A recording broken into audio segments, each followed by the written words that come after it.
Good morning guys, welcome back to the channel. My name's Steve and you're watching Excursion Buddy. In today's video we're going to be exploring the wonderful borough of Richmond-upon-Thames, which is based in London. When visiting Richmond, I actually recommend starting the day off here at Twickenham rail station. That's because you get amazing riverside views all the way to Richmond, and there are a number of landmarks along the way as well.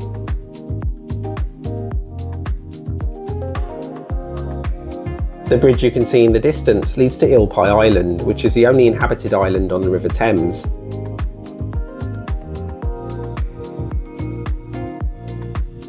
You're free to explore the island by going over the bridge, but as an inhabited space there isn't really that much to see.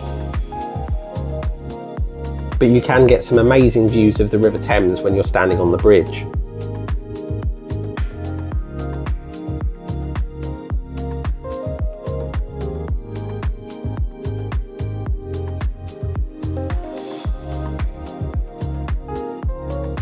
As you continue walking along the riverside, keep your eyes peeled for some important information points. Eel Pie Island is actually quite famous in the area for its music.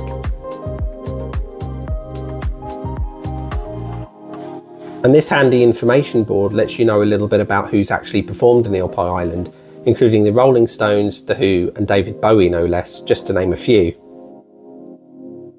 There's even a pub in the area called the Eel Pie, based on Church Street. Church Street is definitely worth a detour when you're heading into Richmond, because there are lots of independently run shops and restaurants, as well as really cool markets. Ignore the scaffolding though, it's usually much prettier.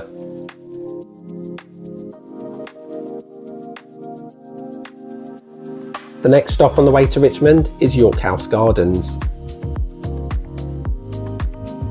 For some reason these gardens tend to be less busy than other green spaces in the area, so do take the opportunity to enjoy some privacy while you're here.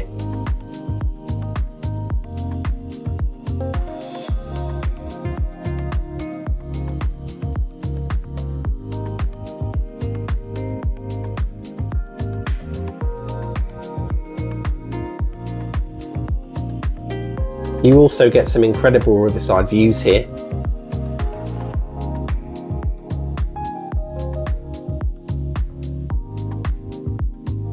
The gardens have some striking statues on display which are of Italian origin.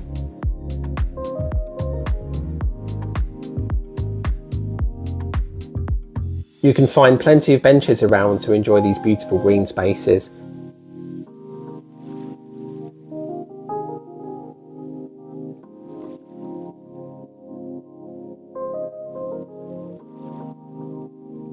As you exit York House Gardens, you'll be able to enjoy even more riverside views. The next area of interest is Orleans House Gallery, which is easily accessible from the Riverside Walk. The grounds have lots of green space, as well as a rather grand entrance.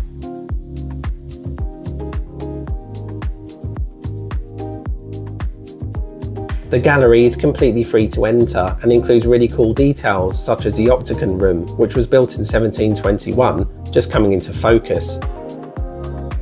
This statue is of Diana Robing and was crafted by Domenico Bruciani in 1910.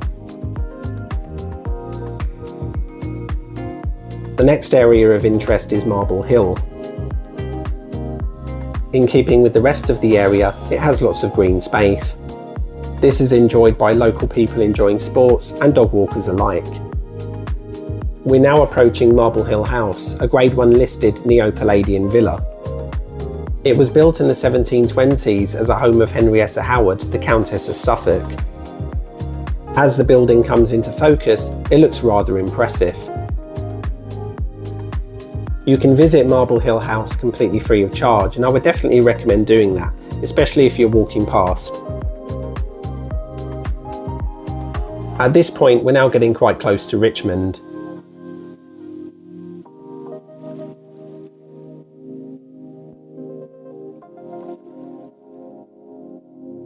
From the riverside, you get to see the rear view of Marble Hill House, which is actually quite striking. In the days the Countess of Suffolk was living here, she used to organise parties where people would moor their boats just on the riverbank and then take horse and carriage up to the house.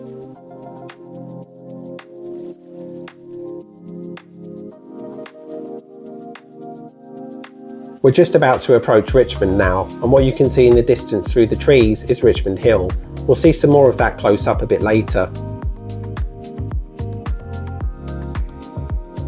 Now we've arrived in Richmond, and just taking the riverside views, absolutely gorgeous.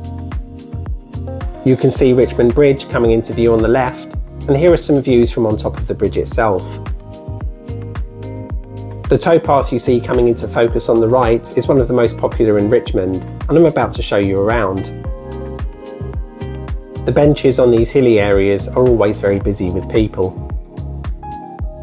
We're heading underneath Richmond Bridge now, and we're going to see the riverside from a slightly different angle.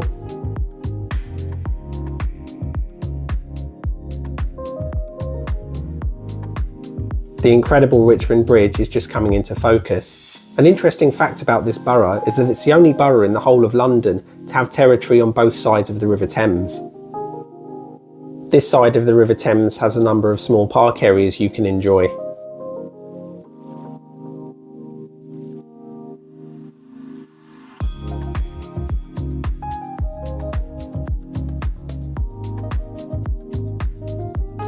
As you continue down the towpath, you'll see a number of benches available for people to use. In the middle of the summer, it's not uncommon for you not to be able to use one of these because it's so busy. Time to take it all in just one last time before we head on up to Richmond Hill. To ascend Richmond Hill, I recommend using Terrace Field as it's probably the easiest way to climb up to the top. Once you reach the top of Richmond Hill, you get some absolutely breathtaking views to enjoy.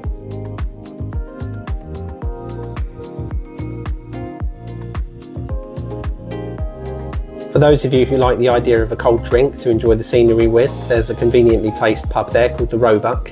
And don't forget to take some time to walk along the top here, it's absolutely beautiful.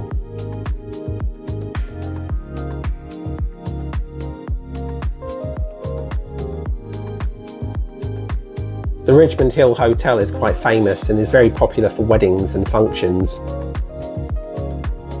This building is known as the Royal Star and Garter, and you may recall seeing it through the trees as we walked along the riverside.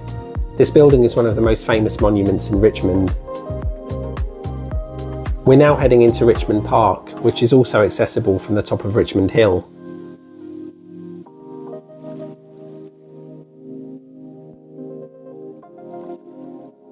The path we're walking along now is known as the Tamsin Trail, and it goes all the way around the outside of Richmond Park.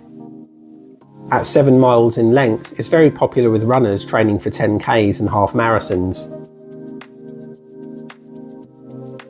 As the largest royal park in London, Richmond Park could probably do with its own video, so I'm just giving you a snapshot at this point. You could easily spend a whole day here.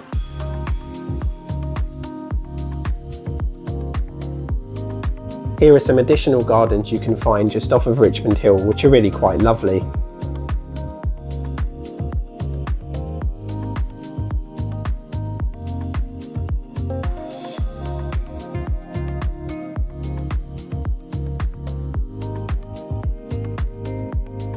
This statue is of Aphrodite, the Greek goddess of love.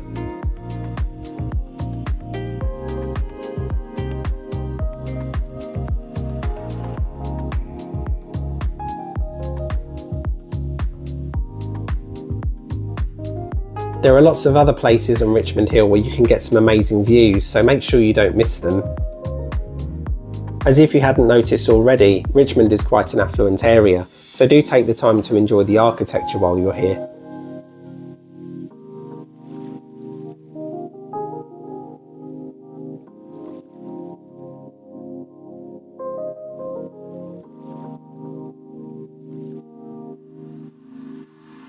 Richmond is home to a number of independently run shops, so if you like supporting local businesses, you'll feel right at home here.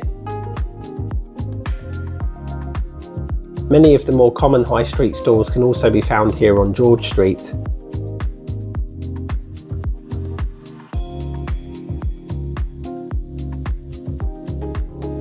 You can find a number of quirky side streets which head to Richmond Green.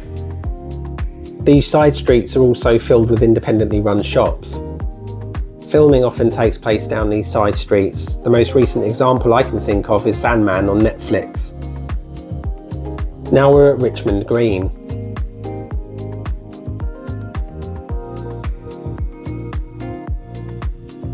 This expansive green space has been enjoyed by the public since the Middle Ages, when it was used for jousting competitions.